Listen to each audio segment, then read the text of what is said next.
Apresentação do trabalho de criação de um modelo de inteligência computacional utilizando a teoria de Machine Learning através do Google Colab.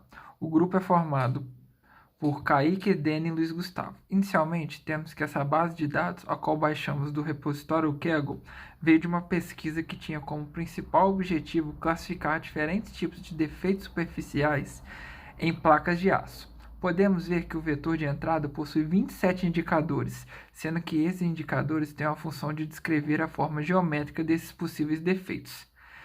A próxima etapa é em relação à formatação da nossa base de dados, a qual será feita em duas planilhas separadas, a planilha X e a planilha Target. Para fazermos isso, temos que tirar o cabeçalho da planilha X de dados, uma vez que o trabalho será feito apenas com dados numéricos. Além dessa formatação, temos que fazer uma em relação ao rótulo da classe da planilha Target, que será composta por apenas uma coluna, podendo atribuir valores de 0 a 6. Agora, em relação ao código propriamente dito, a primeira célula é responsável pela importação de funções necessárias para esse trabalho. Podemos destacar a biblioteca NumPy, que fornece conjunto de funções e operações que nos auxiliam na realização dos cálculos. Temos também a biblioteca Matplotlib, que possui a função de plotar os gráficos, e a biblioteca ActLearn, que é uma biblioteca de aprendizado de máquina em Python, que é a linguagem computacional que a gente está usando.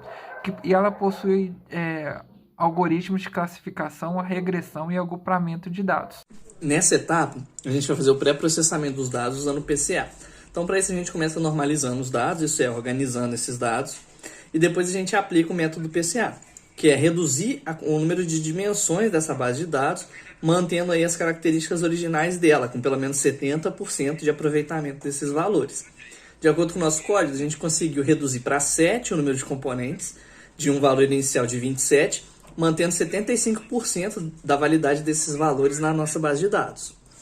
A próxima etapa, a gente define os classificadores que a gente vai utilizar no nosso programa. Então, a gente primeiro nomeou e depois atribuiu as funções a cada um desses classificadores. E essas funções têm os parâmetros que vão ser variados para a gente poder alterar o resultado desses classificadores, de acordo com o que a gente precisa. E na terceira etapa, a gente tem o cálculo da acurácia. A gente começa separando entre uma base de dados de teste e uma de treino. Isso é importante fazer porque a gente não pode testar o nosso algoritmo com a mesma base que a gente treina ele.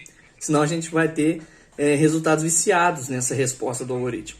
Então a gente define uma de treino e uma de testes, obtém os resultados da de teste e a gente exibe esses resultados aqui na nossa parte final dessa etapa do código, onde a gente consegue perceber que os dois classificadores que obtiveram mais acurácia foram a rede neural, acima de 70%, e o Gaussian Process, acima de 72%. Então a gente vai trabalhar em cima desses dois parâmetros. Agora nós vamos falar sobre a parte dos resultados. Esse foi o algoritmo utilizado para realizar a plotagem dos resultados dos métodos calculados anteriormente. Nós buscamos fazer uma otimização entre os dois métodos que obtiveram o melhor resultado, que foram as redes neurais e o processo gaussiano. Para as redes neurais, nós fizemos uma otimização variando os seus 3 parâmetros, mas buscando variar cada parâmetro individualmente, para encontrar o real impacto que cada parâmetro tem na porcentagem de acurácia, no acerto de cada desse método, onde obtivemos o melhor resultado para o tamanho de camadas ocultas de 300, um alfa de 1.2 e o número máximo de iterações de 1000, foi 72%. Para o processo gaussiano, nós não obtivemos variação da acurácia para nenhum das outras variações. Aqui nós podemos ver o gráfico de todos, comparados aos dados de entrada, a plotagem. E aqui nós podemos ver o melhor resultado da rede neural e o melhor resultado do processo gaussiano comparado com os dados de entrada. Vale ressaltar que o processo gaussiano obteve uma leve vantagem sobre a rede neural, mas a rede neural demanda de menos tempo. Por fim, o grupo acabou optando pelo método das redes neurais justamente por ser um método muito menos custoso computacionalmente e que entrega um resultado muito semelhante ao Gaussian Process, apenas variando em cerca de 0,2%.